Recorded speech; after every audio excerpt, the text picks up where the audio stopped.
Ugh. Well, hey everyone, it's been a while.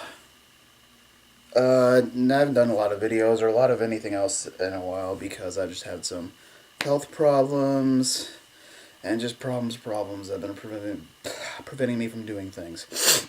And that's why you're getting this the way it is. Minor channel update, yeah. This was a podcast my buddy and I recorded several weeks ago about the Marvel Cinematic Universe. We're fans of it, and we're giving our thoughts on the movies that have been in existence so far, and our speculation of what the other movies might be coming up in Phase 3. And this was recorded before they canceled Inhumans.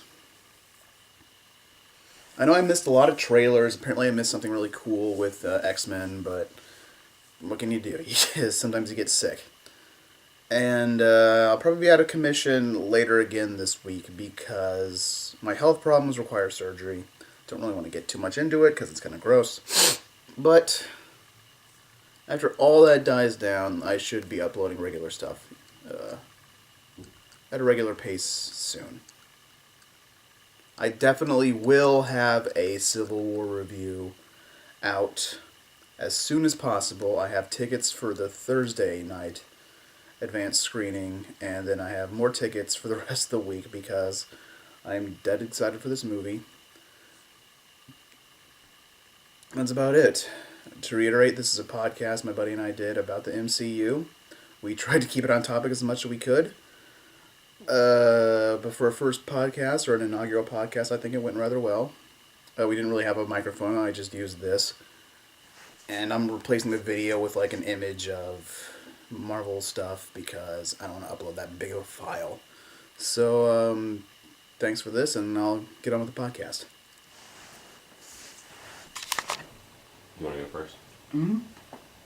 Alright, well, welcome to this audio only because I'm not going to upload that big of a video using my dinky little laptop.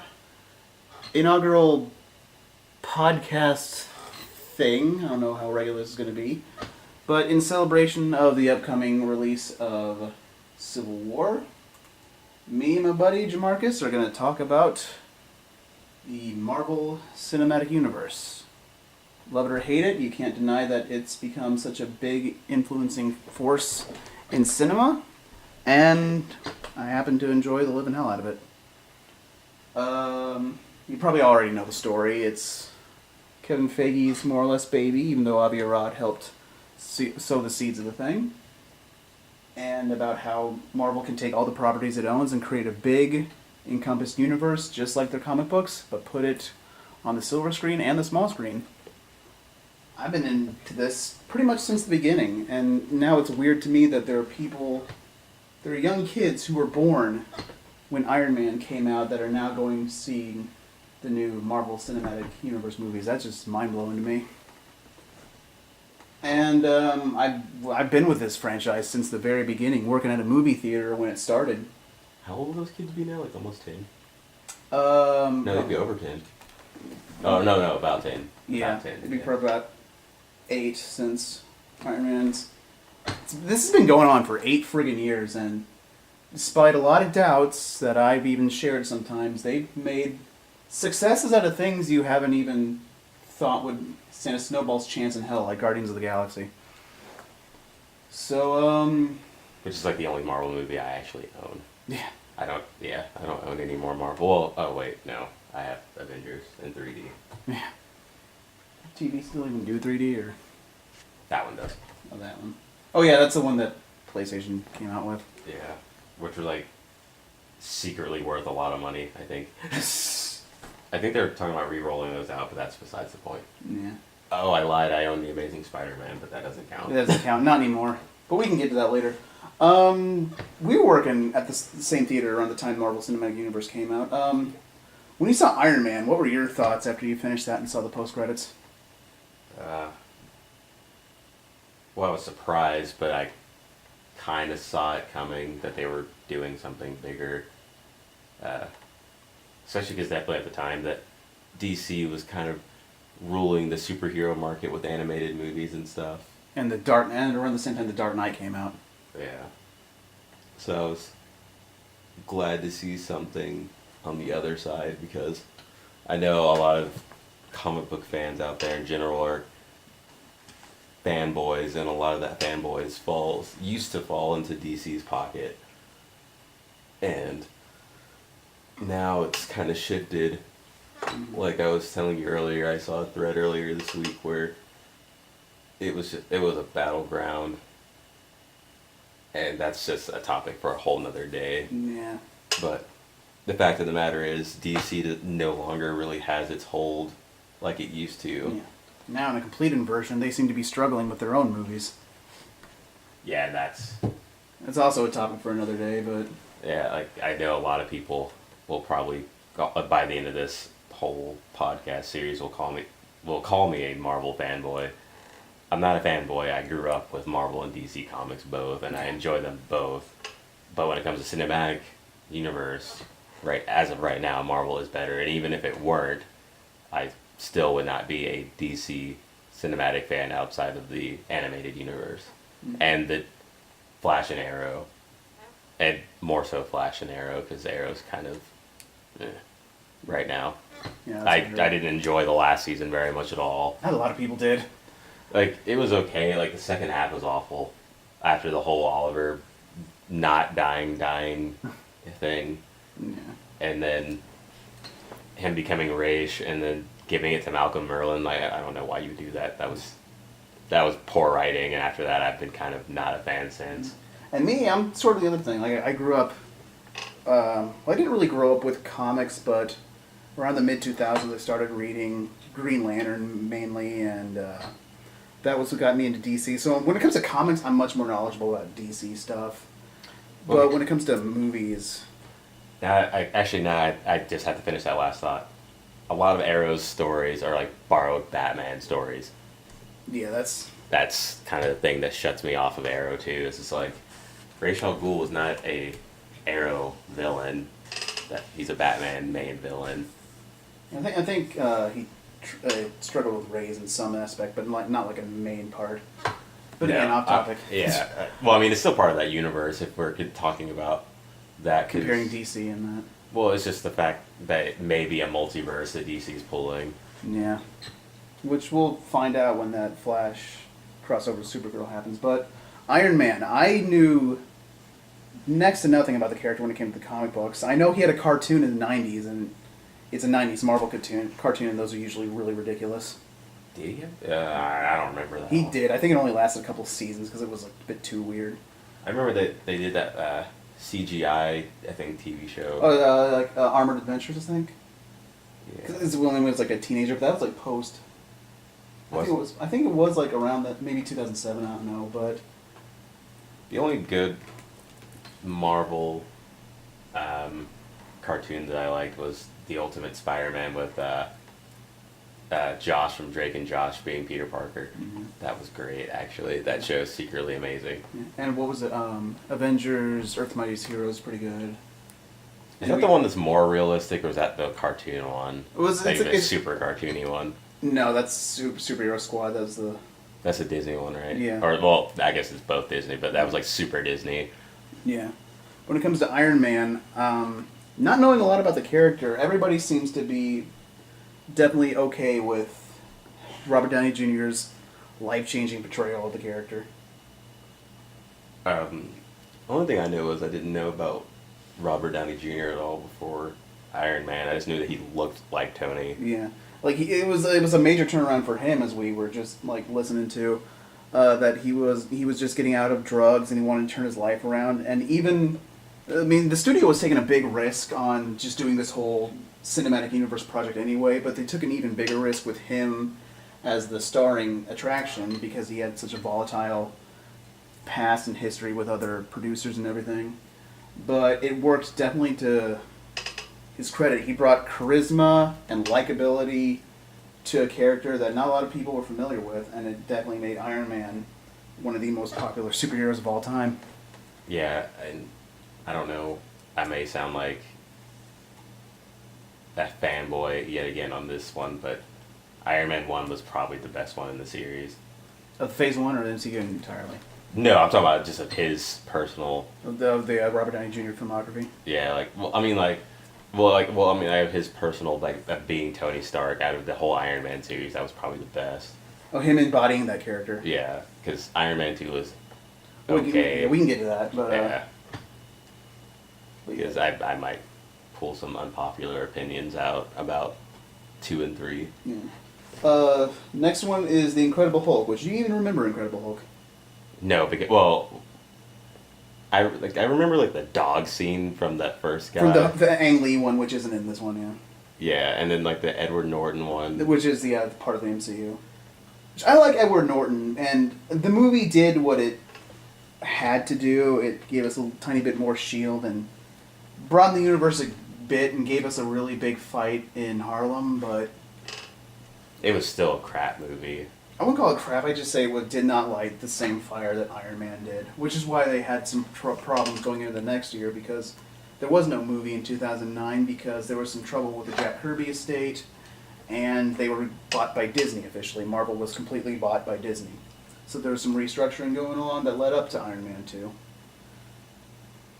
But the Hulk, it's probably the one that most people skip when they go through all the Marvel movies, because it's not really one of the ones that's worth going to.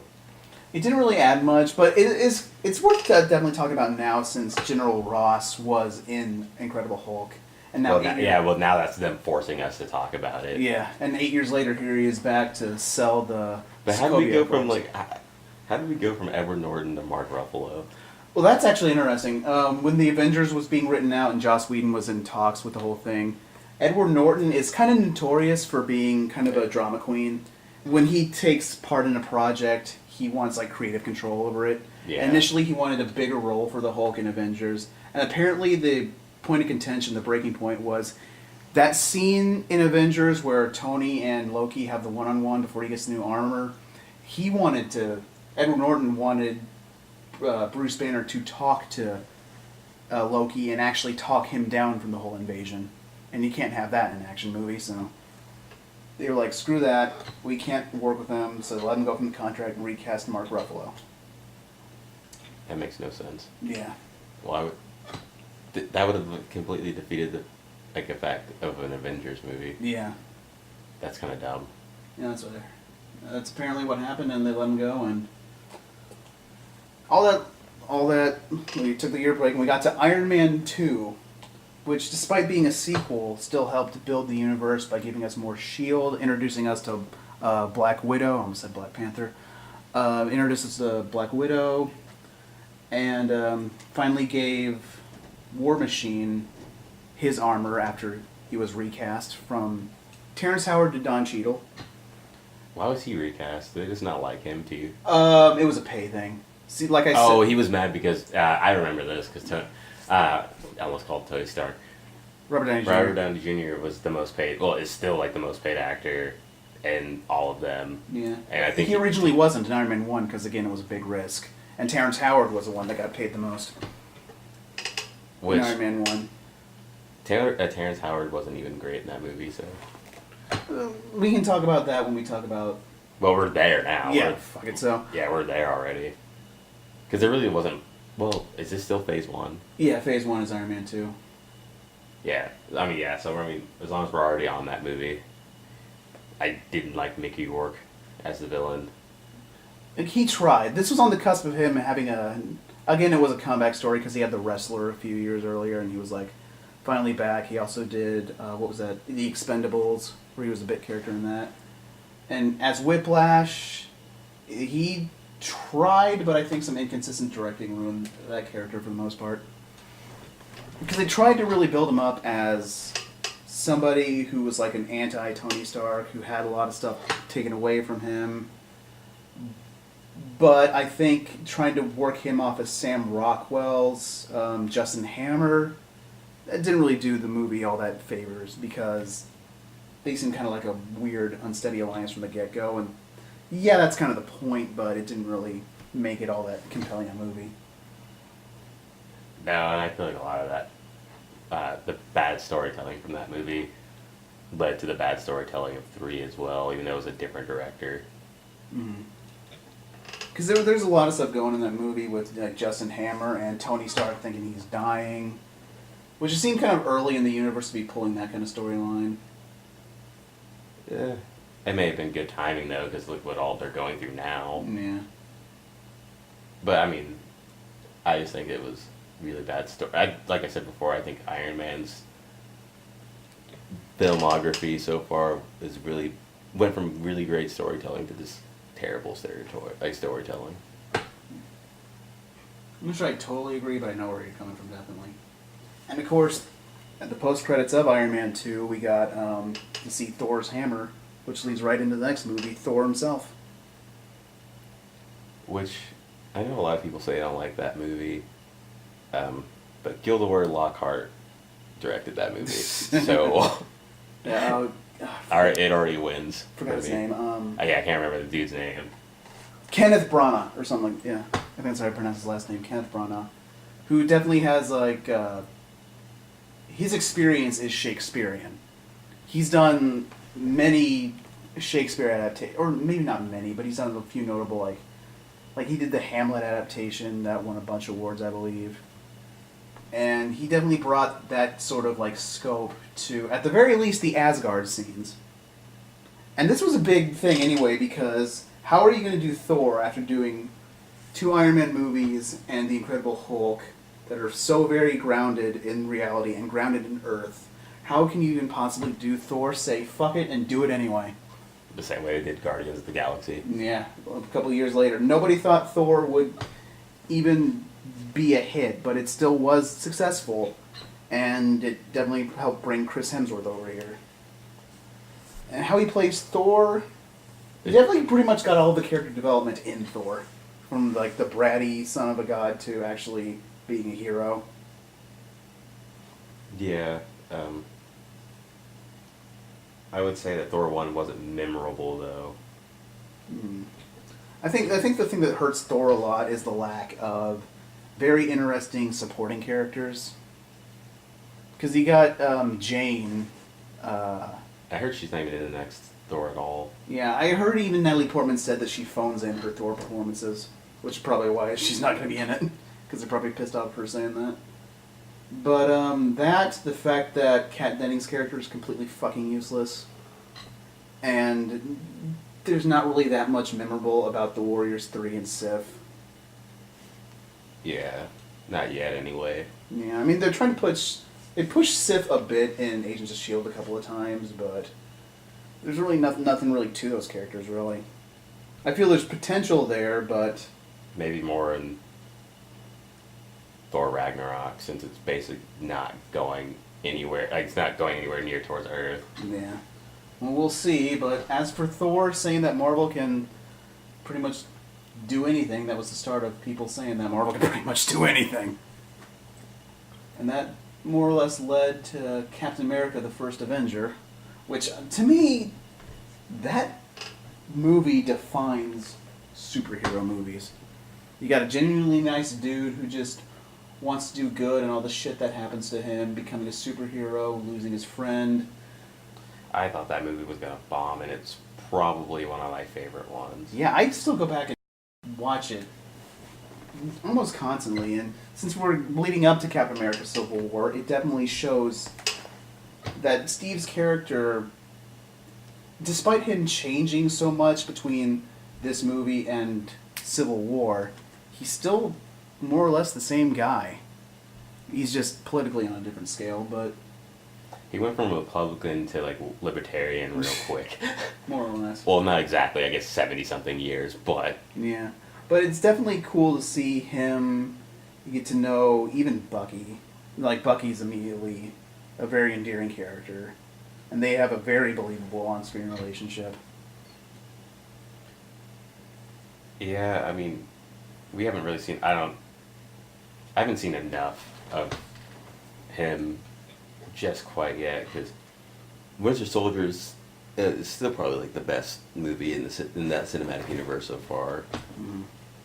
But a close second is definitely Guardians of the Galaxy, which everyone thought was not going to work ever. Yet again, kind of like the Thor situation, except for casting a comedian as the main role. a wrestler. Yeah, we'll get to that after Avengers. How about that? Oh yeah, I skipped. Yeah. But definitely the Avengers, which still, up to its release, people were still skeptical. I know some of the bigger skeptics were like, well, everybody's going to know who Iron Man is, but not a lot of people have seen the other movies in order to make an impression, but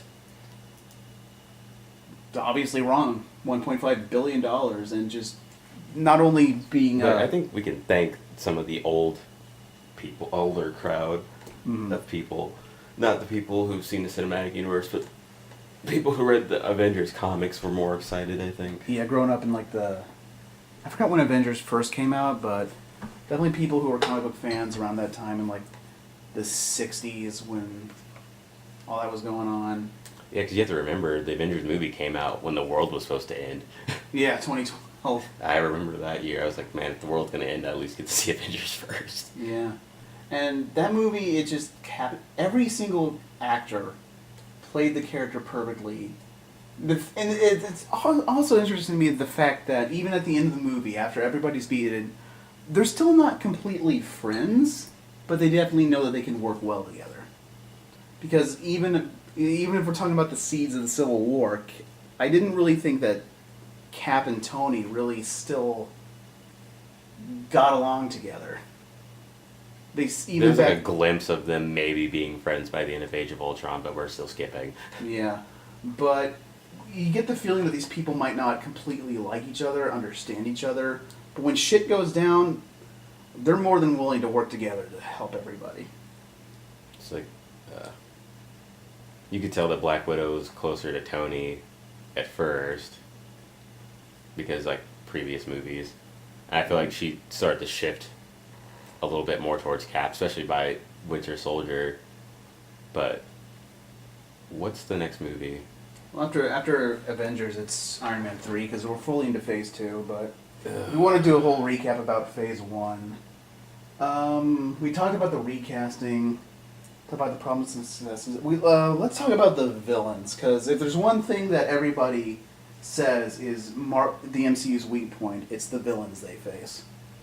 And we had Ironmonger, we had Abomination, we had Whiplash and Justin Hammer. Loki was built up in Thor and again in Avengers, and then the Red Skull for Captain America.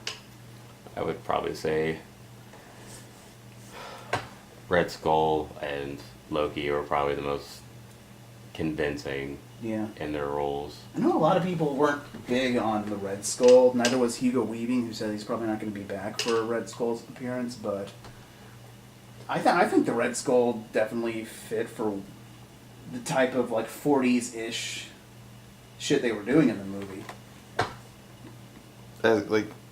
I liked the actor because he was Agent Smith and in Lord of the Rings and like stuff like that. But I just kind of feel like they threw away a good actor for no good reason. Yeah. Maybe in the future he'll be back. It is the same with Jeff Bridges too. It's like, that's the thing I like about Marvel, where they started solidifying their great casting choices was definitely in Phase 1. Was there was like some secret superstars in the background of a lot of these movies where people are just kind of like, wait a minute. Yeah. The problem with the villains, though, is that they're never really at the focus. Like, they're just an obstacle for the hero to overcome to save the day and for it to get to the next movie, but... Yeah, because I feel like a lot of the problems were internal conflict between the heroes leading up to that point, and the villains were just a secondary thought. Yeah, because Obadiah Stane in Iron Man just becomes evil, like, right out of nowhere. Like, there's barely anything hinting to it up until the scene where we figure out that he's been selling weapons to the Ten Rings under Tony's nose. Then immediately he becomes this like murderous person that we never really got any hints towards. And for the Incredible Hulk, the villain was Abomination, which originally was played by Tim Roth before he mutated into the Thing. And again, after getting, super soldiered up, he suddenly just becomes power hungry and wanting to fight and kill and stuff like that. And then, Thor basically... Well, Loki at least had good build personality, up because yeah. we knew at that point that who the bad guy was. Yeah, we knew him. We knew Tom Hiddleston was a great actor, and it's basically his performance that keeps Loki, and that made Loki be like a fan favorite, especially on Tumblr. But I guess the problem with the villains in this one is that we are focusing a lot on the heroes, and I'm trying to compare the villains from this to like the villains in the other Marvel movies like X-Men and Spider-Man, where the villains in Spider-Man are close to Peter Parker originally, like they're his friend's dad, they're one of his scientific mentors, and in X-Men we know that Charles and Magneto go way back, and that they were friends back in the day, and that makes their dynamic much more interesting. And those are built up over the course of several movies, whereas in Iron Man, we just have the one movie where it's trying to establish an entire universe and characters. We don't really have time for the villains. But Phase 2 villains weren't as bad. We can get to that if we want to talk about them now. Well, because we're in Phase 2 now, Yeah. because we're in Iron Man 3, Iron Man which 3. was not a great start. Yeah, it did make over $1 billion, but people think that was piggybacking off of Avengers, which more or less tentpoling was involved. Iron Man 3 was definitely the attempt to make things a bit more darker and more personal, and in some ways it succeeded, but slightly inconsistent tone and not really knowing where they wanted to take the character completely definitely hurt the movie. I don't even know what the point of that kid was in that entire movie. I don't know. Shane Black has another movie coming out, and I saw that kid in the trailer for it, so apparently him and Shane Black are friends or something, I don't know. Yeah, because that kid was just kind of there. Yeah, it was supposed to like help refine his humanity or something. Well, because like I had a friend that was trying to pose the argument that Iron Man's PTSD in 3 made no sense. It's like, It's tough to do a subject like PTSD and do it right. I think it made sense because he had just dealt with the alien invasion, having to deal with the fact that there are people who are a lot stronger than he'll ever be. Yeah, which we touch on in Age of Ultron, but... And then also dealing with the fact that he almost died. Yeah, like died in space. It's like, no, PTSD is probably the least... Like, they probably did like the least amount of PTSD he could have had. Yeah. Which, I don't know. I don't know anybody that actually has PTSD, and I don't know if they'd say it was done well in Iron Man 3, but... And again, if we're talking about the villains, we can't not talk about Mandarin. I mean, apparently there was a one-shot later that said that there is a real Mandarin out there, but for the time being, that was apparently going to be the Mandarin.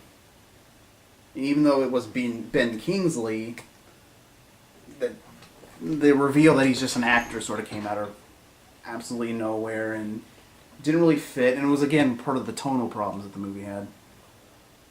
Yeah, Iron Man 3, probably the weakest movie in the entire MCU, in my opinion. Like I was saying before, I feel like his journey only went downhill. It just wasn't compelling, because I guess a lot of director issues, poor writing after Iron Man 1, inconsistencies. And Iron Man 3 was a perfect reflection of all of that. It tried, but it's the inconsistencies that I think brought the film down. Like, when I watched, like, Avengers back to back and all the movies in between, Iron Man 3 makes sense, but it still has those glaring flaws, especially since... And it just sucks that Tony's only a compelling character when he's with everyone else. Mm-hmm. Like, that's my biggest gripe about Iron Man, is that he's only interesting when thrown against everyone else. Mm-hmm. And I feel like Civil War, yet again, is going to be proof that, yes, Robert Downey Jr. is definitely Tony Stark, but only when he's with the other Avengers. Yeah. And so, build up to the next Avengers, we had Thor: The Dark World, which is a very important movie when you think about it, additionally setting up more about the universe as it had our second Infinity Stone. I think at that point we weren't sure whether the Tesseract was a stone or not, but I think it was established from the get-go that the ether in Dark World was an Infinity Stone. Well, that, and it was also preparing everyone for the Stranger Things, for lack of better words, with the Doctor Strange trailer coming out. But it was preparing everyone for the weirder things in the universe that were coming with Guardians of the Galaxy, which was taking place in this phase as well. Yeah, the post-credits for Thor Dark World was Guardians. But I think again, talking about Thor, you can't talk about how there's massive production problems with it. They changed the director like 2 or 3 times. Some writers left and some came back, and I actually like Malekith, though. Malekith, well, it's Chris Eccleston. Gotta love the Ninth Doctor. Well, I mean, not just that, it's just as a villain, I actually thought that was a pretty good villain. Like, he wasn't, they actually had a backstory, which is what I didn't like about Tony Stark's story telling, For his villains? like for his villains, where they did For like, have a Ironmonger. lot of backstory. Not enough. Mm-hmm. With like the Dark Elves and stuff, it was talking about like the looming darkness and like things that were going to come their way eventually, and I feel like that's actually a good build up to not Dark World, Ragnarok as well. Mm-hmm. I feel like Thor 2 it set up Thor 3 pretty well.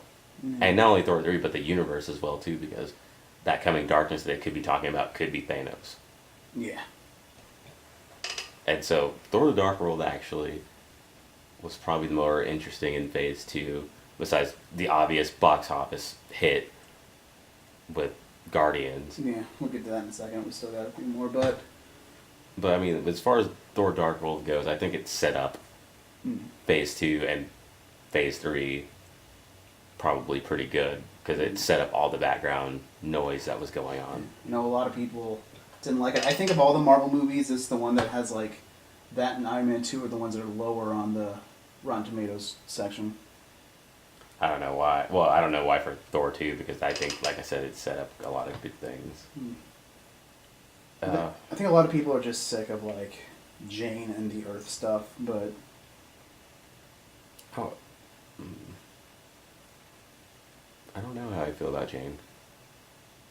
She's just kind of a throwaway character. yeah, I mean Natalie Portman's a good actress. We've seen that in Black Swan, but she's even said that she doesn't really give a shit about doing that she sleepwalks through performances in Marvel at least. Well, I mean, I guess that's why you're not in the third movie. Anyway, Captain America: Winter Soldier. That's where we're at now. And I think that one proved that, yes, these may be building up to Avengers, but these movies can stand on their own perfectly. And Winter Soldier is definitely a... That was like a James Bond movie with like... Or Bourne. Or a Bourne movie with like slight superpowers in it, which was... I love espionage movies, and this one was like the perfect one. Yeah. Like... Because this, like in this time in Marvel, I feel like they were going for themes. Mm-hmm. For how like Ant-Man was like, the heist movie, Guardians of the Galaxy is the rock opera, and this one was Space opera. Yeah. If there's a rock opera Marvel movie, I'd pay to see Oh, well, that. I mean, it's kind of a rock opera though too. If With you think music, about it. yeah. And then like, I mean, that movie was supposed to be our generation's Star Wars, but then you get like this perfect espionage movie where, a lot of people say like, James Bond is the formula for espionage and stuff like that, but this movie proved to not follow that mold because it was Marvel and it was superheroes, and the universe was established not with espionage but with other characters, Sci-fi and all that kind of stuff, but this was Marvel's start into branching into different genres, which hopefully we're going to see a lot more of, especially with Doctor Strange. Yeah, and then like this is also the movie that like like they were talking about again with like Thor: Dark World. They're talking about like an ever coming darkness is like like it's coming, and you can link that to Captain America to where Hydra is back or never left, and you find that out. and that the Red Skull's legacy could have had, a really big ripple effect, not only just because we don't know where he went with the Tesseract, obviously. Especially when we find out more about Hydra in the S.H.I.E.L.D. TV series in this season, but we can get to that later. And I want to see them incorporate Hydra into the Netflix shows, but that's neither here or there, nor there. Yeah, especially when they're dealing with a hand right now, so. Because now we're talking about genre movies, and Marvel's doing that pretty good. Yeah. Especially the action, Winter Soldier, the fighting and all that. Visceral, and even though to a lot of people it didn't make sense, because I think there's one scene where people took contention when Captain America has his shield out and he gets hit with a grenade and it sends him flying. If he has a vibration-proof shield, it shouldn't do that. But see, just because it's called vibranium, they never said what it could and could not do. They've only said that it's, like, the vibranium is unbreakable. That's all they've said. And we'll find out more about that when Black Panther comes up, since the suit has vibranium in it. I mean, yeah, so, I mean, to me, that argument's kind of invalid, because they've never said, like, well, okay, this is what it can, and this is what it can't do. Mm-hmm. So until that's established, as far as I'm concerned, the S.H.I.E.L.D. can pretty much do whatever. So, sorry if you guys don't like that opinion, but that's kind of the truth of it. And now, speaking of genre films, we go to the Guardians of the Galaxy, the movie that nobody said would be a success at all. Okay, so by a show of hands, or comments in this situation, who the fuck knew about the Guardians of the Galaxy before this point? Probably not. I mean, I know that the comics were... I knew about Rocket Raccoon, but I didn't know about Star-Lord and the other characters. So I think Angry Joe got kind of shit on when he was talking about, like, I think Marvel vs. Capcom and Rocket Raccoon was in it.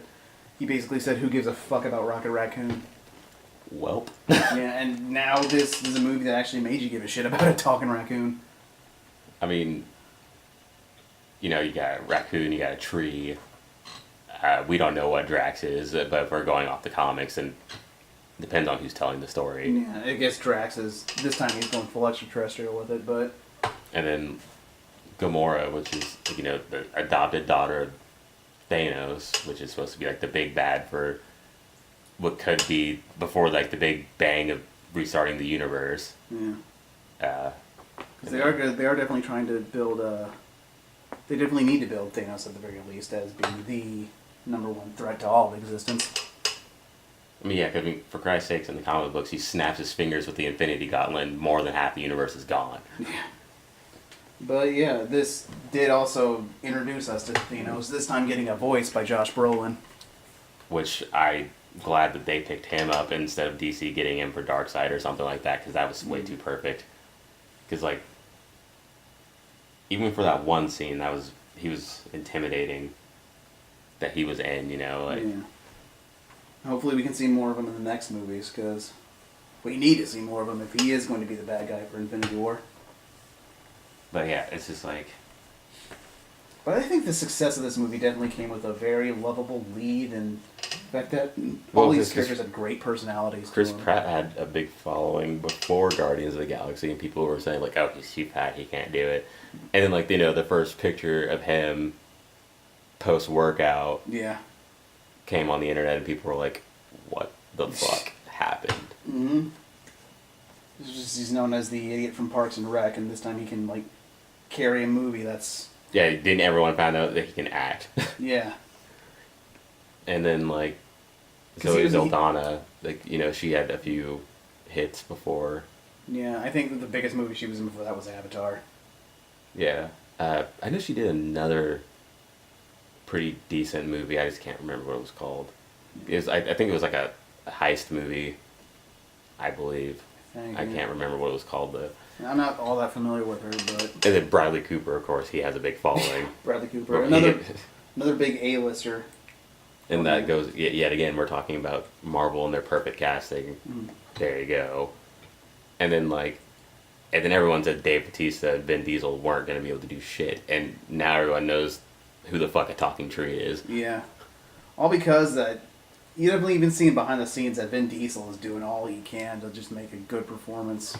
Yeah, it's like, okay, he said only a few words in the movie, but he still... Said them. Like, yeah, they were all great. And like you could feel like I guess the emotion behind a lot of that. Mm-hmm. And like the chemistry between him and Bradley Cooper, which I'm pretty sure they were probably never on like set together. Yeah. But it was still obviously there. And then like my most surprised performance was Dave Bautista because wrestlers can't act unless you're The Rock. Apparently, like before, Yeah. you know.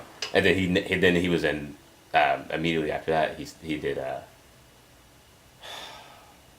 the most recent James Bond movie, Spectre.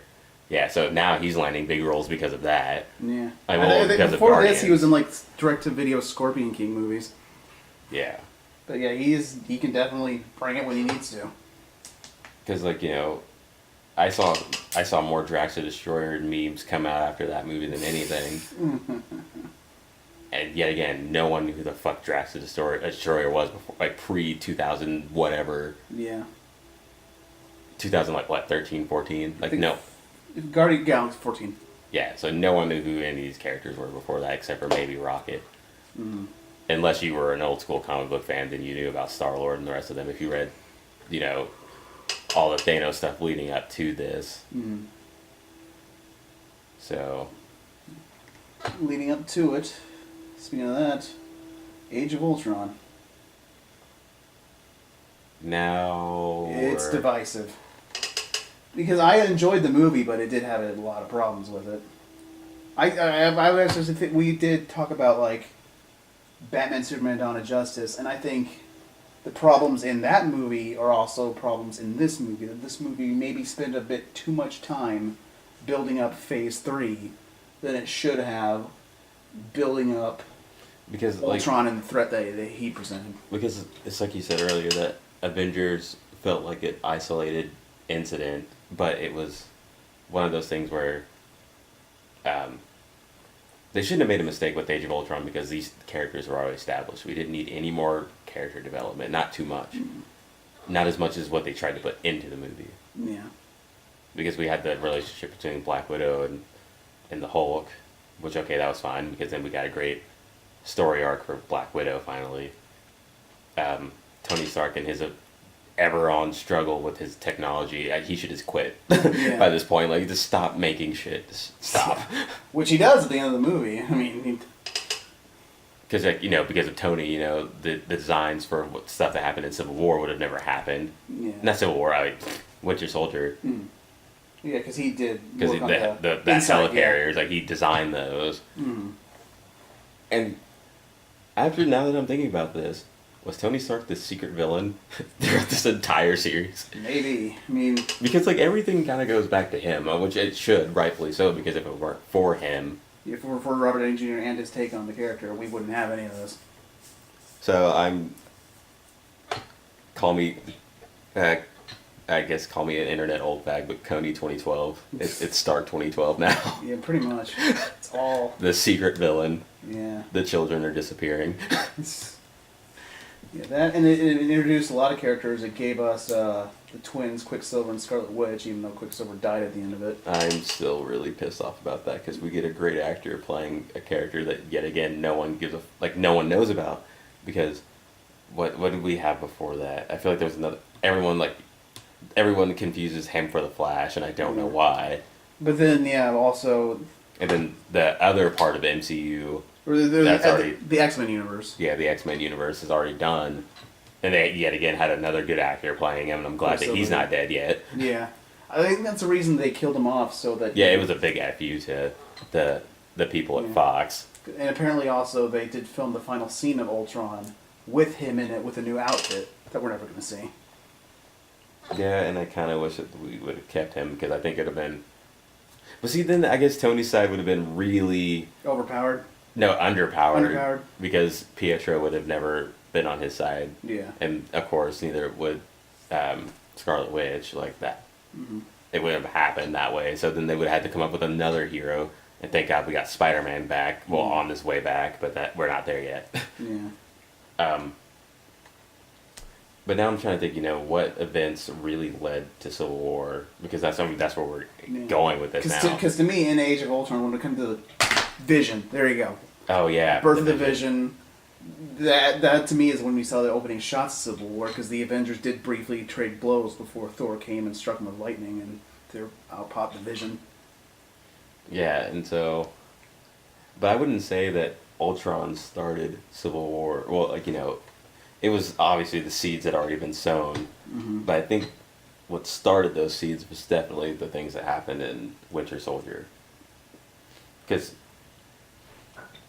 I feel like all of the Iron Man movies and the two Captain America movies were the seeds to Civil War, and then it came to a head with Age of Ultron, because the two opposing arguments had already had started there. Mm-hmm. You saw that the farm scene where, and I remember that was like part of the marketing campaign, was they were aiming towards that more than, oh hey, we have a giant computer AI who's trying to destroy the world, which should have been the main focus of the movie. But I feel like Ultron, which is one of my favorite villains, was just thrown to the wayside. I mean, James Spader did fine, but they didn't. It seemed like even though it was called Age of Ultron, the movie didn't really care about Ultron. And that goes back to what I was saying to you earlier about Batman vs Superman, it was just a title. Mm-hmm. But it's like, they shouldn't have used it, and I don't think Age of Ultron was. Actually, I was thinking about going to go buy that today, but it still wasn't. It wasn't about Ultron. It had nothing to do with that. Yeah. And that yet again goes back to what you were saying about Marvel misusing their villains. Yeah. Age of Ultron was a perfect example of Marvel misusing a villain. Yeah. And also, we still got to talk about... And the trailers were so good. Yeah. The trailers were perfect. But we'll talk about villains. Before we get to that, let's, in Phase 2, talk with Ant-Man. Oh crap, we haven't got to Ant-Man yet. Yeah, because So the next themed movie... Yeah, the heist film. The heist film. Yet again, the movie that actually was supposed to start... Phase 3, but they moved it back. Yeah. Because of all the shit with, like, Edgar Wright leaving. Which I still would love to have seen Edgar Wright's version of Ant-Man. But what we got wasn't all that bad. No, not at all. I feel like Edgar Wright would probably have taken more like risks yeah. with the growing and shrinking. Yeah. I feel like it's Edgar Wright probably being like his own auteur kind of thing is probably why he was let go from the project. But this is the first time we got to see a Marvel hero be a dad. Yeah. And I don't know nothing about being a dad, but the thing is, like, they humanized, and I feel like this is where they started humanizing their characters, started caring more about their character development. Not that, that they didn't before, but this was... a different direction. This and Guardians and Winter Soldier were definitely their big moments for character development stories. It was very intimate and, like, this is kind of a pun here, but the movie definitely was smaller, too. Like, this wasn't like, in the longest time... This was like the movie that brought everything back to Earth. Like, really brought it Thor back the to Dark Earth. World into the universe. Captain America Winter Soldier, if they failed, there would be millions of people dead. Guardians of the Galaxy, keeping, a planet alive from Ronan. Age of Ultron, stopping Ultron from blowing up the world. This is just about getting a suit back from a dick. Yep. And I think going back and taking a step back and, like, catching to breathe and doing something smaller, I think they need a bit more of the smaller stuff. But then again, we start to get that in, like, the Netflix series, about more smaller scale stuff. Yeah, and that's a whole different podcast, because I feel like we would have to sit down and really talk about that one. Because I think Jessica Jones was supposed to flop, and it didn't, and I'm glad it didn't. Yeah. And, and that goes back, and that also goes back to the villains, too. Yeah, I was because talk about the villains. Because when you talk about the MCU, as far as villains, none of them stand out. But then you get to the Netflix shows. Yeah, you got the and Kingpin, the villains step out. Like, they're Kilgrave. Like, all the villains that they've done so far were great. Yeah.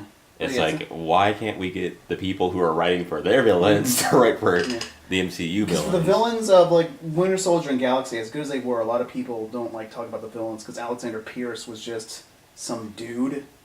And Ronan, the more I think about it, the more Ronan had to be that way. He had to be, like, ultra serious because you need serious to balance out the comedy, which is why.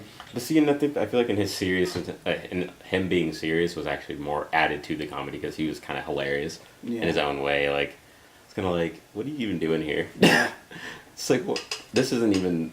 This is a comedy. Like, what are you doing here? Yeah, but the thing is also that and all these villains, sometimes they survived in Phase 1, but all the main villains in Phase 2 died. And I know that pissed a lot of people off for Ronan because in the comic books, he gets a redemption arc, he becomes like an anti-hero, and I think he marries some superhero on Earth.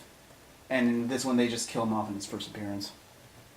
Yeah, and we completely skipped the Infinity Stone in that movie too. Well, in which one? In Guardians. They had the Infinity Stone of the purple one of power. I don't know if that was Power One or not yet. Was it? I think yeah, it was power. Yeah. Actually, I saw a really interesting video online about how they were talking about, like, you know, the people who created the gems or whatever. There was a scene where they had like a tablet or something, and you can clearly see Mistress Death on it. Yeah, you can. Yeah, I saw that. And apparently they want to have her in Infinity War in some capacity. Yeah. And I think that'd be another big risk worth taking. Yeah. Because, yet again, Deadpool was supposed to fail, and look how that turned out. I think it made more money. I think it made more money than Iron Man at this point. Oh, yeah. But I just read an article that said that Batman vs. Superman just beat out Guardians on box office sales. Which... Anyway. We can talk about why that. We can talk about DC's failures in a bit, but again with the villains, and again like in Ant-Man, which was sort of similar to Iron Man, I feel like they had the potential to take Yellow Jacket a bit better. And I think I Corey like the guy that they picked for him though. Huh? The guy they picked for Yellow Jacket. Corey Stoll. Yeah, because he's the star. He's a lead in The Strain. Mm-hmm. So that's his second comic book Yeah. thing that he does. I think Corey Stoll is one of the better villain actors of Phase 2. He's really reminiscent of the villain from Iron Man 1. Yeah, but this one you definitely see from the get-go he's a bit unhinged, whereas it kind of came out of nowhere for Obadiah Stane. But for Yellow Jacket in this one, you definitely got to see that. I think they tried a bit more, but they still fell short for him. Yeah, but I guess this is like one of those things where we were talking about earlier about movies leading into other movies. Mm-hmm. And I feel like Ant-Man kind of fell into that in the sense of them leading into Civil War because of the scene with Bucky at the end. Mm-hmm. And the whole I know a guy thing, which was probably the best inside joke in that entire movie. Yeah. Stan Lee being a DJ. He was that was Deadpool. In this one, he was a bartender. Oh, yeah. I couldn't remember. Yeah. Other than that, though, it was a really good... It was kind of a good family film. Yeah. The fact that people still thought that nobody would give a shit about Ant-Man, but I think with the power of the guy who they casted for it, Paul Rudd, who's another big A-lister that came in and actually rewrote the movie, or helped rewrite the movie once Edgar Wright and Joe Cornish left. And I'm really glad that he did, because I feel like Ant-Man would have failed miserably if not for the help that they received. Yeah. Because, yet again, I feel like that was another movie that was meant to fail. Everyone expected it to fail. Mm-hmm. And I don't know why everyone has these preconceived notions that Marvel movies are going to fail when they start taking risks. I think people just want to see them fail once because it proves that they're not all-powerful. Because I know some people, like after the Doctor Strange trailer hit, they say, and even I'm having a little bit of doubts that it's going to be like a success because it's a bit too out there. But then again, I keep thinking about, well, Guardians of the Galaxy. Like, if anybody has doubts about Marvel... That was supposed to be like the guaranteed fail. Yeah. But it wasn't. It was... It was probably the biggest box office success in the entire series so far. Because, yeah, in Phase 2, it was like, aside from Iron Man 3 and Age of Ultron, it did make... It was like... So it made the third most money. It beat out Winter Soldier by like 50 million. That's not a small number, though. Yeah. But, like, every time somebody says that Marvel's next movie is going to fail, I always just say, hey, Guardians of the Galaxy. I mean, yeah. I mean, that's a given with any movie. Like, any movie could possibly fail, and I feel like that's what happened with Batman vs. Superman. Was, although I did enjoy the movie, it still failed as a movie. Yeah. and we'll get to that later, but that was, again, was like the problem with the villains. But the overall theme of Phase 2, to me, really felt that even in the new movies, Guardians and Ant-Man, where they introduced new characters and new places, they definitely felt that they were at least trying to bring things down and get to the heart of these characters and put them really through some of the darker things they've been through in their lives. Because Iron Man 3 going through that PTSD, and at one point he thought that Pepper died. Thor: The Dark World, he lost his mom, and it looked like he lost his brother. He thinks Loki's dead. Winter Soldier, like his buddy came back seemingly from the dead and as a brainwashed villain. Guardians of the Galaxy didn't really have that much darkness to it, aside from the fact that we see his mom die of cancer in the beginning, and that's sort of a reoccurring thing. Age of Ultron was pretty much their demons coming out, and with the creation of Ultron, you can see that as Tony's demons again getting the better of him. And in Ant-Man, it was all about him trying to get back with his daughter, trying to make a family out of what fractured. Well, that was like 2 different daughter stories, actually. Yeah? Yeah, because, like... With Hope, yeah. Yeah. And, like, with the possibility of the possibility of the original Wasp still being alive, because she's trapped in that... Quantum realm. Yeah, the quantum realm, because you can see, like, you see the outline of the Wasp in the quantum realm. Mm-hmm. And then we get our new Wasp, and, like... Are we going to get Janet Van Dyne back or whatever? Yeah. Because who knows? She probably hasn't aged. Yeah. That might be something they might touch on in Ant-Man 2. Mm-hmm. Which, do you want to get into the future of the Phase 3 or what? Like what we think is going to happen for the movies or what we hope is going to happen? Well, I guess I just want to probably focus on the immediate, which is Winter Soldier. Not Winter Soldier. Civil I've been War. doing that too so much, man. It's the same fucking movie. It really is. I feel like this is like if you put them back to back, it's just a continuation. Yeah, because this time it is the same, like the same exact creative team of the Russo brothers and Marcus and McFeely writing it. So things that we know so far, the events like the road to Civil War. Mm-hmm. We saw in the trailers it was Avengers 1, Winter Soldier, and... Well, like, I mean, let's talk about, like, the promotional leading up to this. So, Amazing Spider-Man 2 just flopped. Mm-hmm. Well, it still made its money back, but critically it's like... Yeah, really critically, from the critics it flopped. It made its money back. But now we have Disney strong-arming Sony. Mm-hmm. We have a title for the movie that we get the same year that we get Batman vs. Superman announced. Mm-hmm. What else did we get by this time? You see that? No no kind of images or anything have really surfaced. Then we get we get one villain first, which was Crossbones. Mm-hmm. And then was that around the time they announced all of the Phase 3 movies? Or yeah. Yeah, this is when we figure out that Inhumans is actually happening. Mm-hmm. Doctor Strange is actually happening. Guardians Volume 2 is announced. Because for those of you who don't know, Phase 3 is this: Civil War, Doctor Strange, Guardians 2, Spider-Man, Thor Ragnarok, Guardians Spider-Man Ragnarok, that's 2017, Black Panther, Infinity War Part 1, Ant-Man the Wasp, that's 2018, then 2019's Captain Marvel, Infinity War Part 2, then Inhumans. Yeah, and then, okay, what else did we get by this point? Then we start getting trailers. Great trailers.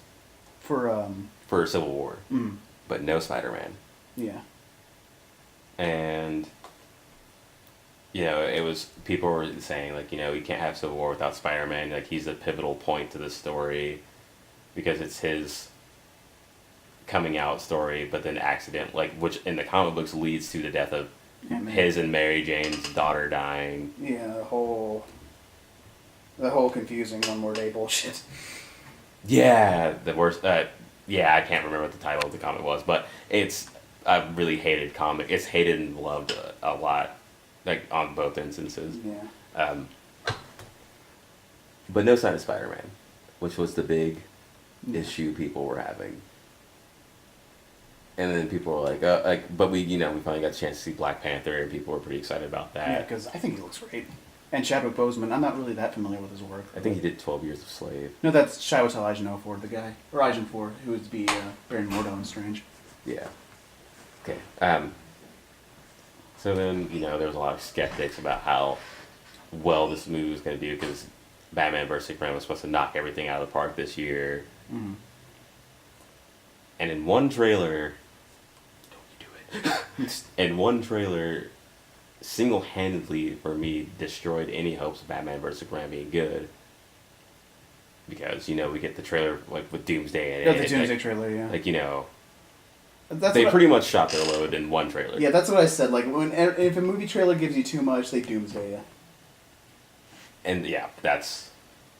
But then, we finally get our trailer with Spider-Man. Mm-hmm. After Batman vs. Superman finally shot its load, we knew that Justice League was going to be in it. We knew that, they told us everything. Cat problems. God. And the internet lost it. And the only thing he said was, "Hey, everyone." Yeah. That's all he had to say. Mm-hmm. But yeah, then we got... Now we know exactly who's on which side. Yeah, now we have our teams, and we have reviews in, and people are saying that Tom Holland is the best Peter Parker and Spider-Man to have happened. This coming off of Andrew Garfield, who I thought did a fine job as the wisecracky Spider-Man. And also Tobey Maguire. We know him from the Raimi trilogy of last decade.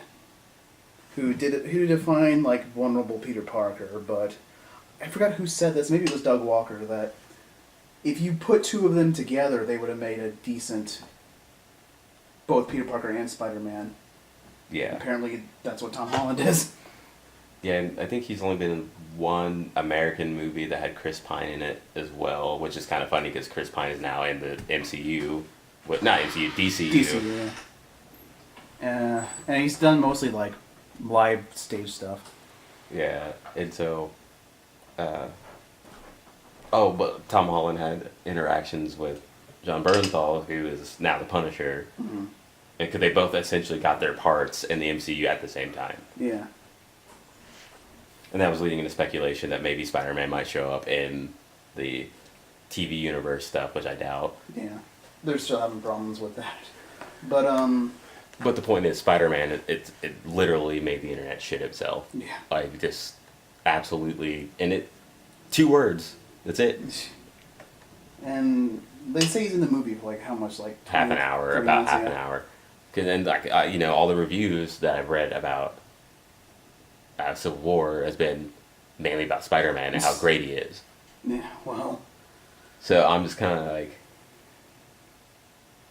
that kind of actually scares me. Yeah, because this time next year, Spider-Man's going to come out. Yeah. And... Which we're kind of concerned about because it's co-produced by Amy Pascal, who's producing Ghostbusters. You're familiar with my thoughts on that. And the title of the movie's already been released, and now I'm even more scared because Spider-Man Homecoming is just going to that's officially it, Spider-Man Homecoming? That's the official title. We have a logo and everything, it's official. Okay. And the Vulture supposedly is supposed to be the villain, and Michael Keaton is in the runnings for playing Vulture, which, if you guys don't remember, he was Birdman, and he was Batman. Yeah. So... Only typecast. Yes. But, I don't know. But seeing him play the Vulture actually might be good. Mm-hmm. But I just think it's funny that, a lot of, the writers between Marvel and DC, now we got actors who are flip-flopping as well. Yeah.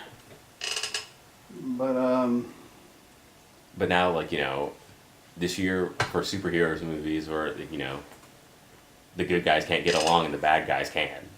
Yeah. Because Suicide Squad, Yeah. I think that'll be good. I hope it's better than Batman vs. Superman. I know a lot of people are making fun of Jared Leto as the Joker for doing some stupid shit in promotions, but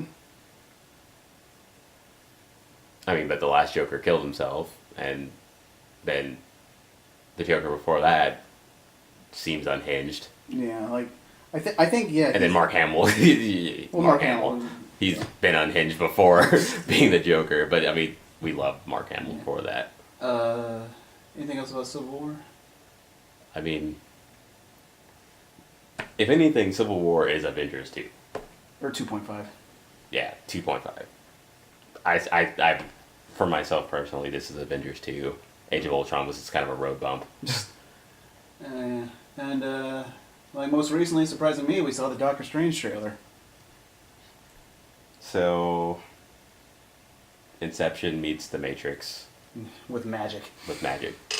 I mean, there's not really much we can say. I mean, because there's not. They're just not promoting it. Yeah, there's not a whole bunch out, but it's coming out in November. And we saw. Because they just wrapped up filming, and then like he immediately went to the comic book store and bought a Doctor Strange comic. Yeah. Which was hilarious, and then the trailer was out like 3 days later. Yeah. And now we have an IMAX poster. Mm-hmm. This is within a week. Yeah.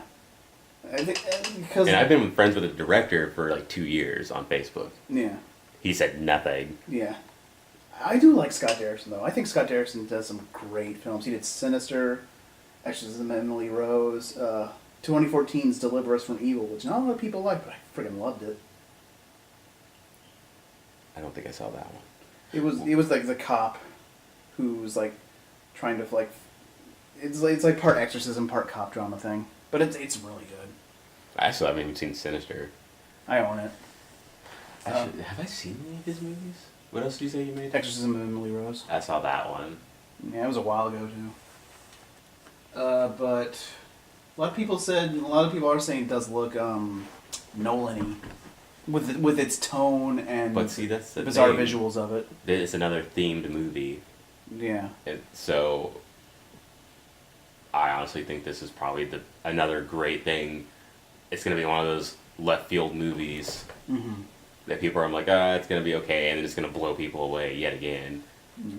Because like, I'm not saying Marvel is not capable of making a mistake, but I don't think Doctor Strange is that mistake. Yeah. If anything, I still think they might screw up Spider-Man with his solo movie. Because I don't want him to fall into the trap that Tony Stark did, where he's only useful when he's part of a team. Yeah. I guess we'll hear about that. Because I don't want to see the Uncle Ben death again. Apparently, no, it's not. It's not like an origin story at all. Because Marvel doesn't need to tell that story. They let other people do it for them. Yeah, and we know it by this point. For fuck's sake. If you don't know it by this point, then you're an idiot. He's like the most popular comic book character of all time. You've been living under a rock since 2001. Yeah, we've had like 2 movies that's shown it. We've had like 3 cartoons that's shown it. 4, I think, actually. So I think, but for me, for a universe building perspective, next year, 2014, for the build up for Infinity War. You mean 2017? Yeah, 2017. For the build-up for Infinity War, Guardians and Thor have got to give us Thanos. We need more Thanos for this to work. We can't have a repeat of Ultron. Yeah, if there's going to be a big mistake that Marvel's going to make, it's going to be not building up Thanos at all. Yeah. And then people are just going to be like, oh, well, he had a few cameos. Like, yeah, but we need to see the threat that he is. Yeah, we need to, because as of right now, in Guardians, he just sat on, like, in fucking Avengers, he just stood up and smiled at us. In Guardians, he just talked shit at his chair, and then finally in the end, he finally gets off his ass and puts the glove on. But still, we need to see him kill people. We need to see him be a badass. We need to see him We need to see him crush some skulls. We need to see how much of space he actually controls. Because as of right now, I think it's just established he controls that floating shit from Avengers.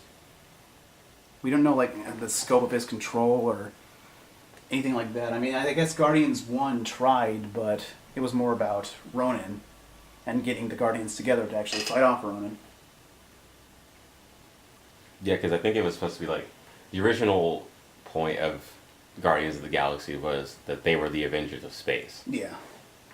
And that James Gunn had no intention of them even being part of the Avengers. But now the Russo brothers are like, no, the Guardians are gonna be. And yeah, at the very least, Star-Lord is in Infinity War. Yeah, like someone from Guardians is going to be involved in Infinity War. Yeah, so it's going to be up to James Gunn or however you pronounce the dude who's doing Thor Ragnarok. How do you pronounce his name?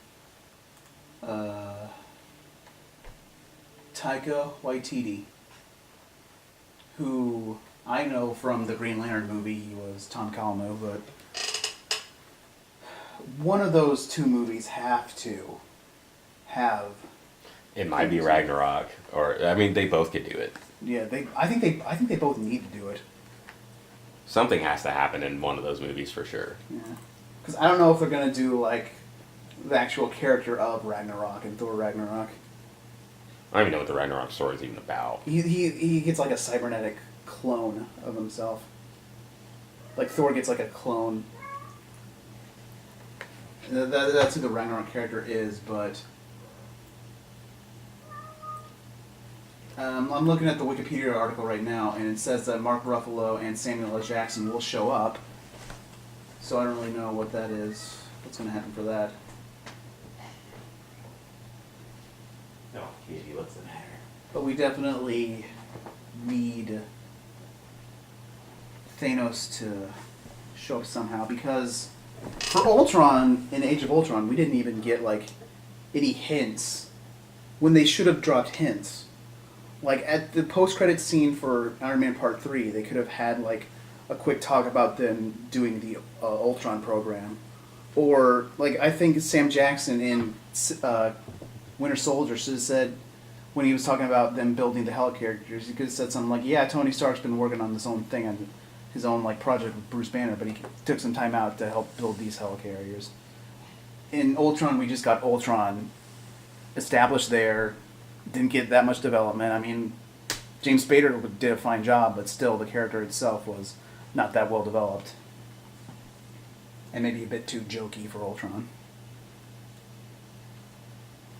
Yeah, whenever I imagine Ultron, I would think of more of a Terminator. Yeah, like in Avengers EMH, where he's pretty much emotionless, like got a wipe out humanity kind of thing. But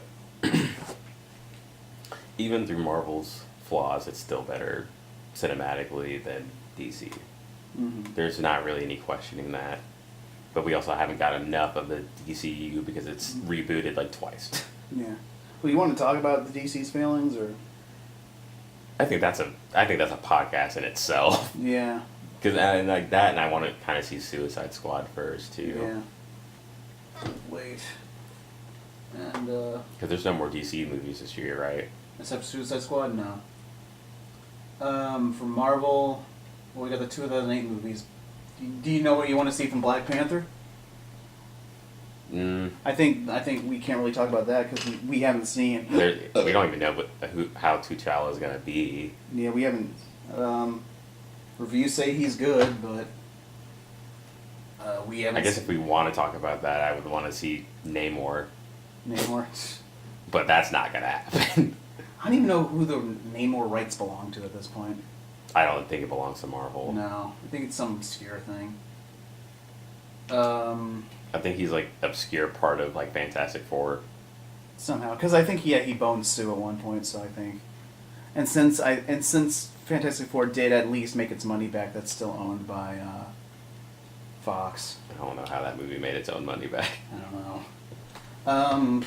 Infinity War. Well, I can't really say much about Infinity War until Civil War. Until after Civil War and Guardians and Thor.